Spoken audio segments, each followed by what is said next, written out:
Je suis le pain vivant qui est descendu du ciel. Si quelqu'un mange de ce pain, il le vivra éternellement, et le pain que je donnerai, c'est ma chair, que je donnerai pour la vie du monde. Amen. Est-ce que tu peux dire à ton voisin bien-aimé, Jésus est le pain vivant? Jésus est le pain de vie. Est-ce que maintenant tu peux exhorter ton voisin en lui disant, mange Jésus? Est-ce que tu peux te dire à toi-même, je dois manger Jésus?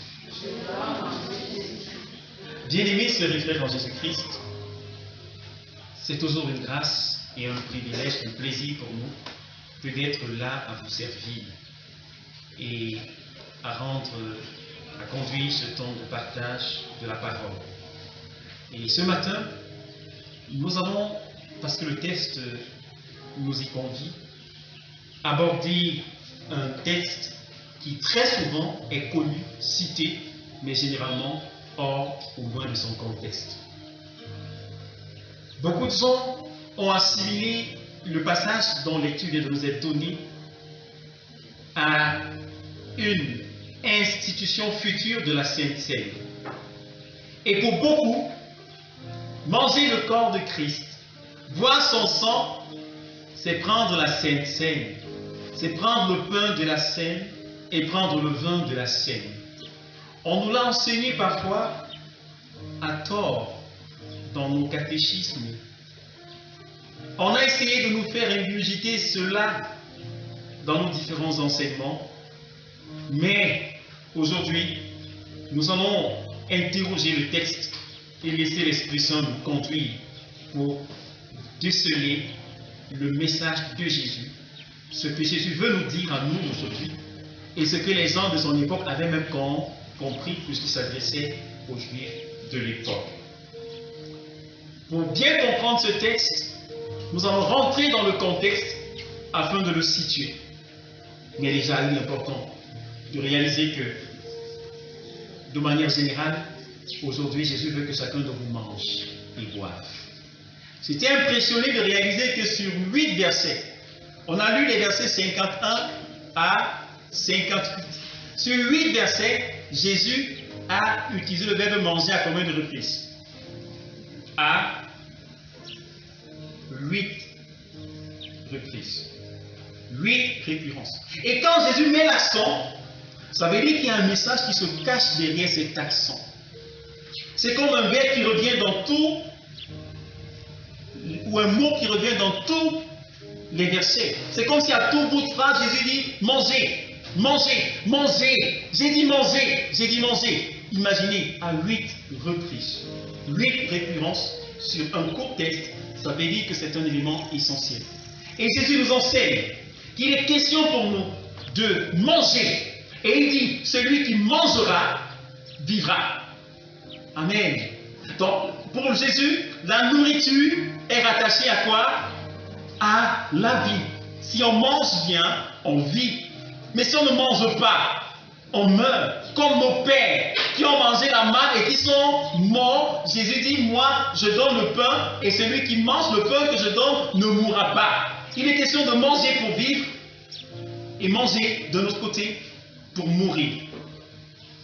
Autrement dit, la nourriture peut donner la vie, mais la nourriture peut aussi donner la mort.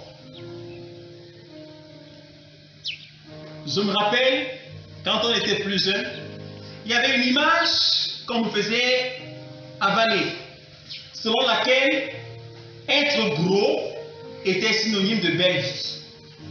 Donc quand on voyait quelqu'un qui passait et qui était gros comme une amande, on dit yes, le monsieur là il vit bien. Et parfois on disait même quand il serait grand, je serais gros comme lui. Je vais travailler, je vais manger, je serai gros comme lui. Et c'était une image partagée même par les parents. Quand quelqu'un se mariait, quelques mois ou un an après, quand la belle-mère voyait, elle disait, mais comment tes joues nous sont un peu sortis? Elle disait ça à sa belle-fille. Et pour elle, c'était synonyme de quoi? De sourd. Elle disait qu'on ne s'occupe pas bien de son fils. Comment il s'est marié un an, il n'a même pas pris le poids.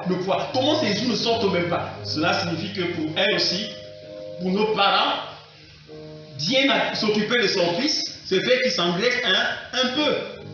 Et on a cru en cela pendant longtemps, jusqu'à ce que les scientifiques viennent à nous démontrer que l'excès de poids est une maladie. Et on a été délusionnés. Et aujourd'hui aussi, il y a des choses auxquelles on croit qui sont des maladies. Il y a des choses dont on s'alimente qui sont des poisons pour notre foi. On vient dire, manger le corps de Christ, prendre la Sainte Seine. Manger, quand on assimile le corps de Christ, le sang de Christ à la Sainte Seine, dans ce passage, on est en train de vider la parole de sa substance. On est en train de faire descendre Jésus de la croix. On est en train de bafouer son sacrifice. Ça n'a rien à voir. Donc, quelque part, les gens se sont trompés. Comme les gens se trompaient en disant qu'être gros, c'est bien vivre. Les gens se sont trompés en disant que dans ce texte, prendre le corps de Christ pour avoir la vie, c'est manger la Sainte Seine. Qu'est-ce que Jésus veut nous enseigner à travers ce passage? C'est à quoi renvoie la Sainte Seine.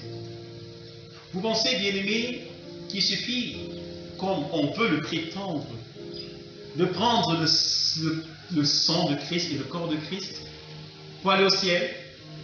Vous pensez que c'est facile comme ça? Bon, c'est vrai que le salut n'est pas compliqué. Mais vous pensez qu'il suffit de prendre la Sainte Seine pour aller au ciel? Vous pensez que tous ceux qui prennent la Sainte Seine et qui me regardent vont aller au ciel? Vous pensez que tous ceux qui n'en prennent pas vont aller en enfer? Non. Non. Il faut rentrer dans les Écritures. Et pour bien comprendre ce passage, je vais vous balader un peu dans les Écritures. On va commencer, bien aimé, par situer le texte dans son contexte, afin de comprendre ce que Jésus voulait dire, afin de comprendre comment les gens ont reçu le message de Jésus. Parce que le message de Jésus doit d'abord être situé en se positionnant par rapport au peuple juif avant de venir sur une actualisation en ce qui nous concerne. Donc, au chapitre 6, au verset 1, il est premièrement question de quoi? De la multiplication des pains. Jésus a multiplié les pains. On parle déjà du pain. Au chapitre 6, verset 1. Il a multiplié le pain. Et les gens ont mangé. Ils ont mangé. Et ils étaient contents. Et tellement ils étaient contents qu'ils ont dit, gars, il faut que le monsieur soit là, qu'on fasse de lui notre roi. Ils se sont entendus. Ils ont préparé des astuces pour faire de Jésus leur roi. Leur problème c'était quoi? Qu'il ne manque jamais de pain et de poisson. Donc il y a des gens qui vivent seulement pour leur ventre. Seulement pour les intérêts. Eux là, ils voulaient que Jésus soit roi. Pourquoi? Parce qu'ils savaient qu'un ancien là, on ne va pas manquer de pain, on ne va pas manquer de poisson. Voilà leur objectif. Et pendant qu'ils y pensaient, comme Jésus connaît leurs pensées, Jésus va rapidement dire aux disciples, traverser là-bas, allez de l'autre côté à Capernaum m'attendre. Et la foule a paniqué. Mais quand ils ont vu que tout le monde est monté là-bas, sauf Jésus, ils ont dit, ok, pas de problème. Eux là, on n'a pas besoin de lui, c'est lui que nous avons, c'est lui qui sera notre roi, c'est lui, il ne faut pas qu'il bouge. Et ils avaient marqué Jésus. Et les gens sont partis. Comme il n'y avait qu'une seule barque, ils savaient que n'importe comment, Jésus ne peut pas partir. Et Jésus, lui, il est resté. Et à un certain moment, il est allé à la montagne pour prier. Et quand il a passé son temps dans la prière, il s'est rendu compte que la barque de ses disciples qui était dans la mer était menacée par la tempête. Alors Jésus est descendu de la montagne. Et il est allé vers les disciples en marchant sur les eaux. Bien-aimé, il y a quelque chose de fort dans ce passage. Je crois que ce ne soit pas le principal message du jour. Jésus est capable d'interrompre sa communion avec le Père lorsque un de ses enfants est en danger. Jésus était à la montagne pour faire quoi? Pour prier. Mais il a interrompu la prière. Il a interrompu le moment de communion avec Dieu. Pourquoi? Parce que les disciples étaient menacés. Si on savait cela, on vivrait avec un peu plus d'assurance. Et Jésus vient, il rattrape les disciples marchant sur les eaux et finalement ils cheminent ensemble dans la barque jusqu'à Capernaum. Et le matin, tout le monde commence à chercher Jésus. Mais il est où Jésus? Où est notre roi? Et ne l'ayant pas trouvé, ils ont pris d'autres barques qui sont arrivées entre temps et ils ont décidé d'aller à Capernaum chercher Jésus. Ils étaient sûrs. Parce que Jésus allait de village en village pour annoncer la bonne nouvelle. Ils savaient que non, si on n'a pas trouvé Jésus ici, ça veut dire qu'il peut être dans le village voisin. Ils sont allés dans le village voisin. Et par ironie du sort, ils ont trouvé Jésus. Ils étaient contents. La première question qu'ils ont posée à Jésus, c'est quoi? Rabbi, maître, quand es-tu venu ici? Tu as fait comment pour te retrouver à Capernaum? Mais la réponse de Jésus est bizarre. Jésus, lui, parfois, il parle, on ne comprend pas. Jésus, lui, sa réponse est tout autre. Au verset 26 du même chapitre, qu'est-ce que Jésus donne comme réponse? En vérité, je vous le dis. La question, c'était quoi? Quand? N'est-ce pas? Quand tu es arrivé et comment tu as fait pour être ici? Jésus dit, en vérité, je vous le dis. Vous me cherchez, non parce que vous avez vu des miracles, mais parce que vous avez mangé des pains et que vous avez été rassasiés. Travaillez non pour la nourriture qui périt, mais pour celle qui subsiste pour la vie éternelle, et que le Fils de l'homme vous donnera. Car c'est lui que le Père, que Dieu a marqué de son sceau. Il demande quand es-tu arrivé? Mais Jésus leur dit quoi? Vous me cherchez, même pas parce que vous voulez encore voir les miracles pour croire, mais parce que vous avez mangé et que vous êtes rassasiés. Et il leur dit en guise d'exhortation, ne travaillez pas pour la nourriture qui périt. Travaillez pour celle qui subsiste éternelle. Bien aimé, il y a des nourritures qui périssent. Il y a des nourritures qui périssent. Mais à côté, il y a des nourritures qui sont éternelles. Et celle-là, Jésus précise, c'est celle que le Fils de Dieu donnera, car lui seul a été marqué du sceau de Dieu. Quand Jésus leur fait cette révélation, eux, ils s'exclament à nouveau. Mais comment faire pour faire l'œuvre de Dieu? Verset 28. Que devons-nous faire pour faire l'œuvre de Dieu? Les gens ont compris. Ils ont dit, ok, comme Jésus nous invite à travailler pour la nourriture qui est solide, qui est éternelle, maintenant Jésus, toi, dis-nous, qu'est-ce qu'on doit faire pour faire, là c'est ce qu'ils ont dit, hein, littéralement, l'œuvre de Dieu. Bien-aimés, qu'est-ce qu'ils recherchent? Ils recherchent des œuvres. Ils veulent faire des choses. Faire des choses pour plaire à Dieu. Faire des choses pour être dans la volonté de Dieu. Faire des choses pour être dans le secret de Dieu. Et c'est ça la religion. C'est là où la religion nous emmène. Où on veut avoir un salut qui se mérite. Un salut qui s'obtient par les œuvres. On veut faire pour être sauvé. Faire pour plaire à Dieu. Faire pour accomplir notre destinée. Nous sommes tellement focalisés sur le faire que nous passons à côté de la volonté de Dieu. Jésus ne nous a pas envoyé premièrement faire, non. Quelle est la réponse de Jésus? Verset, travailler, non, c'est faux. Il ne nous a pas envoyé travailler. Même évangéliser, tout ça, c'est faire. Ce n'est pas pour ça premièrement. Ils ont demandé qu'il faut-il faire pour faire la volonté de Dieu. Jésus dit au verset 29, Jésus leur répondit, l'œuvre de Dieu, c'est que vous croyez en celui qui l'a envoyé. Bien-aimés, nous voulons faire. Mais Jésus, lui, nous attend où? Sur le chemin de la foi. Jésus, lui, ce qu'il attend de nous, c'est que nous croyons. Ce n'est pas premièrement que nous fassions. Parce que tout ce que nous allons faire sans la foi sera vain. Ce que Jésus attend de nous, ce n'est pas que nous accomplissions des exploits pour lui. C'est que nous venions à lui par la foi. C'est que nous lui obéissons. C'est que nous marchons selon sa parole. Il veut que nous croyions. Si nous croyons, ensuite nous pourrions faire. Il n'y a pas faire avant de croire. Beaucoup de gens se trompent en pensant que le salut peut résulter de nos bonnes œuvres, de notre bonne conduite. Mais pour les chrétiens qui ont compris l'enseignement de Jésus, ils ont compris qu'on n'est pas sauvé parce qu'on a fait des bonnes œuvres, mais qu'on est sauvé parce qu'on a cru. Et maintenant, on fait des bonnes œuvres parce qu'on est déjà sauvé. Il en est de même pour la Sainte Seine. La Sainte Seine, nous la prenons non pour être sauvés, mais parce qu'on est déjà sauvé. On prend la Sainte Seine, pas pour être sauvé, ce n'est pas le moyen, mais c'est la condition. C'est parce qu'on est sauvé qu'on doit prendre la Sainte Seine. La Sainte Seine n'est pas prise pour être en communion avec Dieu. On prend la Sainte Seine parce qu'on est déjà en communion avec Christ. C'est réservé uniquement à ceux qui sont en communion avec lui. Autrement dit, nous attirons sur nous une condamnation et un châtiment. Selon 1 Corinthiens chapitre 11, les versets 23 et suivants, nous prenons la Sainte Seine parce que nous sommes en accord avec lui. Nous prenons la Sainte Seine parce que nous avons déjà choisi de renoncer au monde. C'est pour ça que nous pouvons prendre la Sainte Seine. Et non l'inverse. Cela n'explique pas encore notre texte. Nous y parviendrons.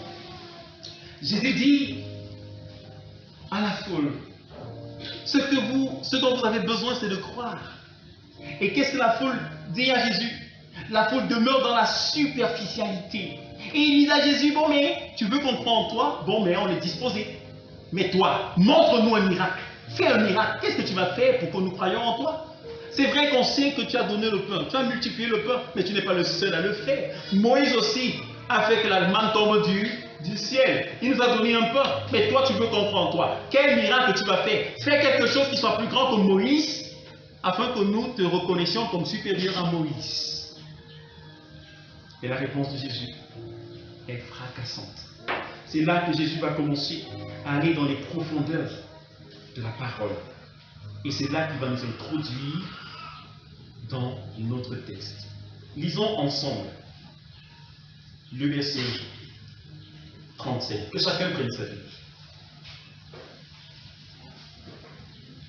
Verset 37. Lisons et méditons ce passage. Jésus leur dit, allons-y ensemble. Jésus leur dit, allons-y, 1, 2, 3, go. Jésus leur dit, je suis le pain de vie. Celui qui croit en moi n'aura jamais faim, et celui qui croit en moi n'aura jamais soif. Oh là là, c'est celui qui vient à moi n'aura jamais faim, et celui qui croit en moi n'aura jamais soif. Amen. Bien-aimés, voilà la clé de compréhension de tout le chapitre. Si vous comprenez ce verset, vous avez compris tout le chapitre. Si vous ne comprenez pas ce verset, vous n'avez pas compris, vous ne comprendrez pas le chapitre. Les apôtres et les juifs à l'époque, les interlocuteurs de Jésus n'ont pas compris ce passage. Et ils étaient frustrés, choqués. Comment Jésus peut nous demander de manger son corps? Comment il peut nous demander de manger son sang? Ça c'est le verset 51. Et ils ont pensé que Jésus était un carnivaliste. Il voulait les amener à faire des rites compliqués. C'est ce qui explique la réponse de Jésus au verset 63. Quand Jésus leur dit, c'est l'esprit qui vivifie, la chair ne sert de rien. Les paroles que je vous ai dites sont esprit et vie. Jésus leur fait comprendre en fait qu'ils ne doivent pas comprendre la parole comment de manière littérale, parce que la parole doit être interprétée selon l'esprit. Ce qui est important, ce n'est pas le corps qu'on mange, ce n'est pas le pain qu'on mange, ce n'est pas le vin qu'on boit ou le sang qu'on boit. Qu'est-ce qui est donc important? Comment comprendre le texte? Qu'est-ce que les Juifs n'ont pas compris que Jésus veut qu'on comprenne aujourd'hui? Bien aimé, quand on fait un parallèle entre le verset 35, le verset 51 et 52, 53, et même 54, 51, 53 et 54, il est clair. C'est pratiquement de la même chose que Jésus parle. Au même public, au même moment, il a dit qu'il n'y a pas eu d'interruption. C'était un discours qui était continu, c'était un dialogue. Jésus dit au verset 35, pratiquement ce qu'il a dit par la suite, mais de manière un peu plus voilée. Il dit ici, je suis le pain de vie. Celui qui vient à moi n'aura jamais soif, jamais faim. Et de l'autre côté, il a dit que pour ne jamais avoir faim, il fallait manger quoi? On ne se rappelle pas? Celui qui me mange n'aura jamais... Est-ce qu'il a dit ça plus bas? Il a dit ça plus bas, n'est-ce pas? Donc d'un côté, Jésus dit, celui qui vient à moi n'aura jamais faim. Et de l'autre côté, il dit, celui qui mange ma chair n'aura jamais faim. Est-ce qu'on ne réalise pas que Jésus a substitué une chose par une autre? Par la suite, Jésus dit, celui qui croit en moi n'aura jamais. De l'autre côté, il a dit, celui qui boit mon sang n'aura jamais. Jésus a substitué boire le sang à quoi? À croire en Jésus.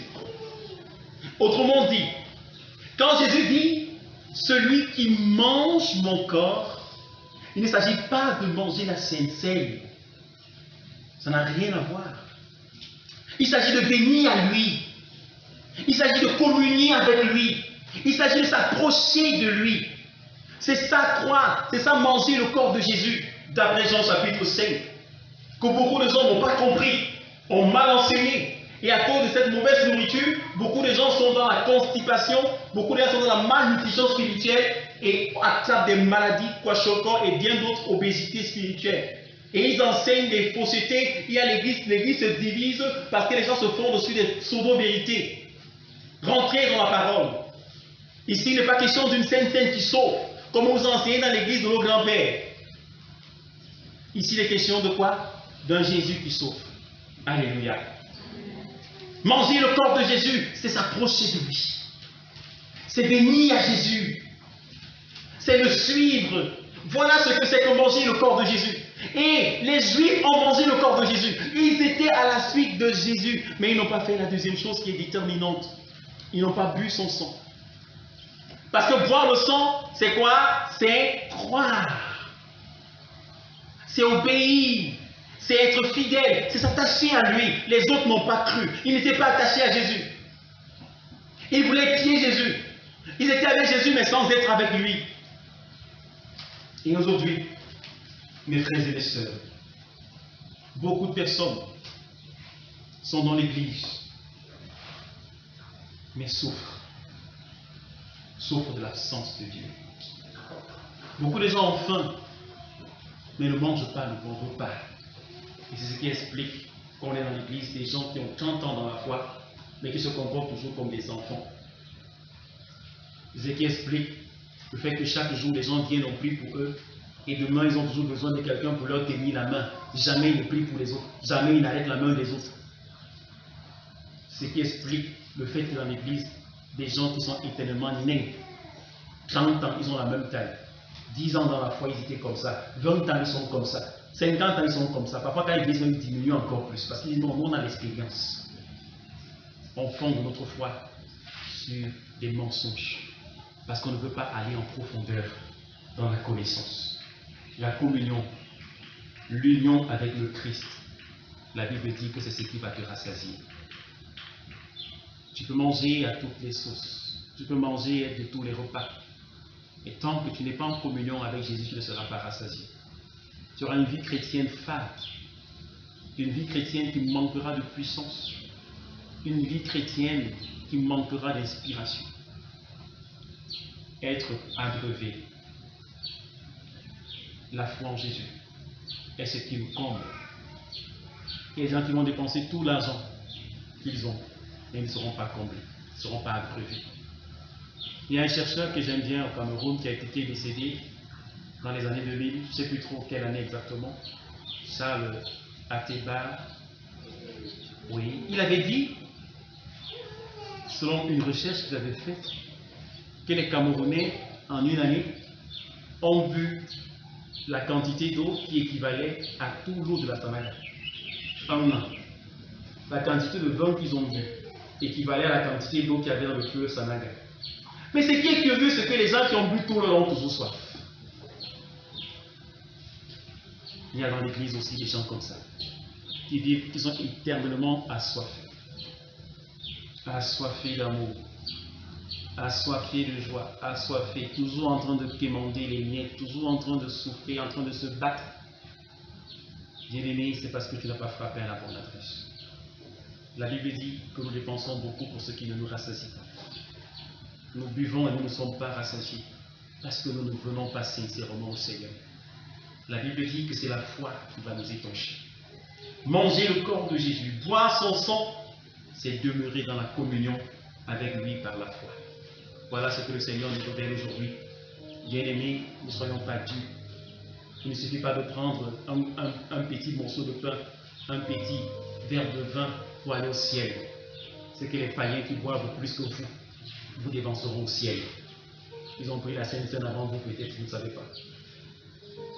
Ce qui va vous distinguer, c'est la qualité de votre communion avec Dieu au travers de la foi que vous aurez placée en Jésus-Christ. Sans cela, aucun espoir n'est possible. Les Juifs pensaient acquérir leur salut par les œuvres. Et ils se vantaient même d'avoir un maître comme Moïse qui leur enseignait la loi. Mais Jésus, à travers ce texte, vient de donner à l'Église de comprendre qu'il n'y a qu'un seul moyen par lequel on peut être comblé comme chrétien. Un seul moyen, c'est son sacrifice. Il n'y a que le sacrifice de Jésus qui nous ouvre les portes du ciel. Le pain rompu est l'image de la chair brisée de Jésus. C'est ce corps qui a été déchiré sur la croix. Le vin ou la coupe de vin est l'image du sang de Jésus versé. Ne voyez pas seulement le symbole, mais regardez à l'acte. Jésus ici ne parlait pas de la scène, mais il parlait de son sacrifice qui nous ouvre les portes de la vie. Il nous parlait de son sacrifice qui nous donne, qui nous remplit de la présence et même de la joie de Dieu. Alors, ne restez pas superficiels. Rentrez dans les profondeurs de la parole, de la communion avec Jésus. Ce n'est qu'en ce moment que vous allez hériter de sa grâce. Il n'y a aucun salut sans la destruction de la chair et la crucifixion de Jésus. Être chrétien bien-aimé et bénéficier du salut, ce n'est pas aller à l'église, ce n'est pas chanter dans la chorale, ce n'est pas faire des aumônes d'offrandes, ce n'est même pas évangéliser, mais c'est avant tout accepter le sacrifice de l'homme Jésus. L'homme, Dieu, Jésus. C'est accepter le sacrifice, c'est ça qui fait de toi un chrétien, et non pas les œuvres que tu as accomplies. Que pouvons-nous faire pour faire l'œuvre de Dieu? Jésus le dit, croyez, croyez. Les Juifs ont dit, nos pères, Jésus a dit aux Juifs, vos pères ont mangé la manne, mais ils sont morts. Et j'aime la révélation que Jésus fait concernant le plan de vie. Au verset 32, Jésus dit, en vérité, je vous le dis, Moïse ne vous a pas donné le pain. Moïse, pardon, je vais reprendre s'il vous plaît. En vérité, je vous le dis, Moïse ne vous a pas donné le pain du ciel. Mais mon Père vous donnera le vrai pain du ciel. Amen. Alléluia. Il y a une différence. Moïse n'a pas donné le pain céleste. Bien aimé, il y a plusieurs pains. Ça dépend des boulangeries. Vrai ou vrai? Hein? On sait tous qu'il y a des pains qui ressemblent au coton, donc qui sont vides, non? On sait qu'il y a aussi des bons pains. Je ne veux pas faire la publicité d'une boulangerie que j'aime bien ici. La Bible dit quoi? Qu'il y a le pain charnel pour nourrir la chair. Et ce pain, c'est ce que Moïse a donné. Moïse a donné la manne. Chose étrange, repas dans le désert. Ce repas a nourri le peuple. Mais la différence entre le repas que l'homme te donne et celui que Dieu ou Jésus te donne, c'est que le repas des hommes, lui, il est éphémère, il est passager, mais le repas de Dieu est éternel. Le peuple a reçu la manne, mais la manne ne pouvait les combler qu'une seule journée. Chaque jour, il devait encore aller ramasser la manne. Chaque jour, aller ramasser la manne. Mais Jésus dit, si vous mangez le pain que je vous donne, vous n'aurez plus jamais faim. Ne vous contentez pas des miettes que les hommes vous promettent et vous donnent. Allez dans la profondeur de la parole. Allez dans la profondeur de l'intimité. Cherchez ce pain qu'aucun homme ne peut vous donner. Cherchez ce pain qui effectivement va combler vos souhaits et vous rassasier. Et lorsque vous aurez mangé ce pain, jamais plus vous n'aurez faim. Il y a une différence entre le pain de Moïse et le pain de Christ. Jésus dit lui-même, parlant du pain que lui donne, que c'est le vrai pain qui est descendu du ciel. Pourquoi vous contentez des choses qui sont fausses? Pourquoi vous contentez de la pacotille? Pourquoi vous contentez des choses qui ne sont qu'une préfiguration des grandes et de la gloire à venir? Cherchez le pain de Dieu. Le pain de Dieu, c'est quoi? C'est celui qui est descendu du ciel. Et celui qui est descendu du ciel, c'est qui? C'est Jésus. Cherchez Jésus. Et vous serez rassasiés. Même si le monde est injuste, pour vous, il y aura une justice. Alléluia. Même si le monde est méchant, vous aurez un rédempteur. Il va vous rassasier. Dans quelque domaine où vous trouviez, il sera suffisant pour vous combler. Cherchez le Jésus. Et vous aurez gagné le monde. Jésus dit, le seul moyen de salut, c'est son sacrifice. Les gens ont mangé la manne, ils sont morts. Mais si tu manges aujourd'hui le corps de Christ, tu ne mourras plus. Si tu veux vivre longtemps, en communion avec Dieu, choisis ce que tu manges. L'expérience a montré que ce que nous mangeons détermine notre santé et même nos malaises, nos malheurs. Vrai ou vrai? Il y a quelqu'un qui avait dit, un spécialiste de la question, la mort de l'homme est dans le plat. Vous connaissez ce proverbe? Comme vous dites quoi? Ce que nous mangeons détermine notre vie ou notre mort. Est-ce que vous êtes d'accord avec ce verset? Ouais. Tu ne manges pas équilibré, tu vas mourir. Le premier médicament de l'homme, c'est quoi? Sa nourriture. Je suis souvent dépassé de voir les gens qui gagnent l'argent, qui mangent tout le jour, maïs grillé, machin, tous les jours, même chose. Et ils pensent que plus tard, ils vont jouir de l'argent. Plus tard, là, quand tu auras beaucoup d'argent, il y aura aussi beaucoup de maladies. Il y aura aussi diabète, il y aura plein de choses. Et tu ne pourras même pas manger l'argent que tu avais longtemps gardé. Mangez bien. Les fruits qui sont au marché, là, ce n'est pas pour les riches, c'est pour vous les pauvres. Le riche peut acheter les compléments alimentaires autres. Vous n'avez pas l'argent, achetez une papaye, achetez une mangue. Les salades, là, ce n'est pas pour les riches, hein? C'est pour nous. Bon, je ne suis pas pauvre, mais c'est pour nous tous. Mangeons équilibré, ça contribue, ça bâtit, ça renforce notre système immunitaire, ça renforce notre... Quand on mange lourd, on est lourd, n'est-ce pas? Et quand on mange léger, quand on mange équilibré, on est leste, on peut se mouvoir, on peut réfléchir, on peut penser, on peut travailler. De la même façon, la nourriture spirituelle sera à l'occasion ou à l'origine de ta mort ou de ta vie spirituelle. Si tu manges mal spirituellement, tu vas mourir d'obésité ou de kwashiorkor spirituel. Tout comme la nourriture peut rendre, ou alors nous faire que nous soyons en santé ou malades, de même, la nourriture spirituelle peut vous rendre malade. C'est pourquoi ne mangez pas dans toutes les sauces, dans tous les plats. Choisissez le bon repas. Et quand vous avez trouvé le bon repas, mangez. N'ayez pas peur, il n'y aura pas de carence. Voilà, mes frères et mes sœurs, le message que Jésus nous donne aujourd'hui. Il veut vous sauver. Il veut nous sauver. Il n'est pas question pour nous de rester encore dans l'illusion d'un salut qui s'acquiert par un repas, mais de comprendre que le salut dépend du sacrifice de Jésus. Manger le corps de Jésus, c'est se rapprocher de lui par la foi. C'est se rapprocher de lui, c'est l'accepter.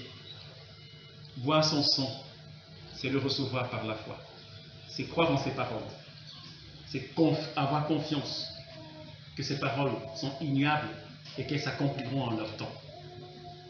C'est ça, manger et boire le sang de Jésus. Et si vous le faites, Jésus garantit que vous vivrez éternellement. Vous aurez la plénitude sur la terre et même dans le ciel. Vous serez différents. Baissons la tête maintenant et prions au Seigneur.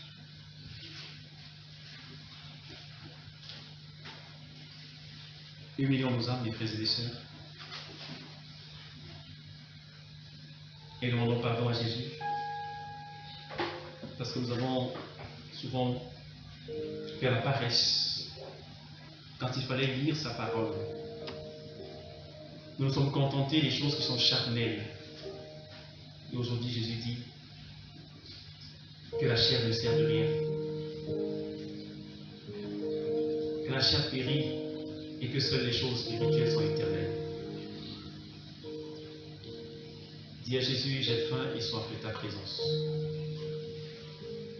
Supplie le Seigneur Jésus de se révéler à toi. Dis-lui, je veux te manger, Seigneur, parce que je sais que tu es le pain de vie. Je veux m'approcher de toi, le cœur confiant, parce que je crois que tu es ce que s'accomplisse toujours. Je veux m'approcher de toi et te faire confiance, car je sais que tu es capable de quitter le ciel seulement pour me secourir dans la tempête. Dis à Dieu, Seigneur, je veux m'approcher de toi. Pas seulement pour les miracles que j'ai vus, pas seulement parce que j'ai mangé et j'ai été rassasié, pas seulement parce que tu m'as donné de fonder une famille, mais je veux m'approcher de toi par la foi. Parce que je crois que tu es la solution de Dieu pour le salut de l'humanité. Parce que je crois que tu es la seule réponse de Dieu au problème du péché. Dis à Dieu ce matin, je veux croire en toi. Je veux croire en toi. Abreuve-moi. Je suis comme une terre altérée. Je suis comme une biche qui soupire après tes torrents d'eau. Seigneur, laisse couler tes torrents d'eau dans ma vie. Je veux être abreuvé de ta présence, de ta connaissance, jusqu'à déborder au nom de Jésus. Je vais être pour les autres un torrent, un fleuve d'eau vive, afin de communiquer la grâce que tu m'as donnée. Dis à Dieu, je veux être cet arbre que tu as planté près d'un courant d'eau et qui donne son fruit en son temps et dont le feuillage ne flétrit point. Dis en toute saison, je serai abreuvé parce que le Seigneur m'a dit, des torrents d'eau vive couleront de mon sein. Bien-aimé, prie. La femme samaritaine dans Jean chapitre 4, le Seigneur a dit, si tu bois de cette eau, tu auras encore soif. Mais si tu bois de l'eau que je te donne, des torrents d'eau vive couleront de ton sein. Dis à Jésus ce soir, ce matin, Seigneur, abreuve-moi des torrents d'eau. Je veux que les torrents d'eau vive coulent dans ma vie, afin qu'en toute circonstance, que mon regard soit tourné vers toi. Que je vive, Seigneur, notre Dieu, dans la perspective de la plénitude de ton royaume. Je sais que ton royaume est vrai, il est éternel, il est concret. Donne-moi de vivre le royaume sur la terre. Donne-moi de vivre l'abondance, la plénitude par ta grâce.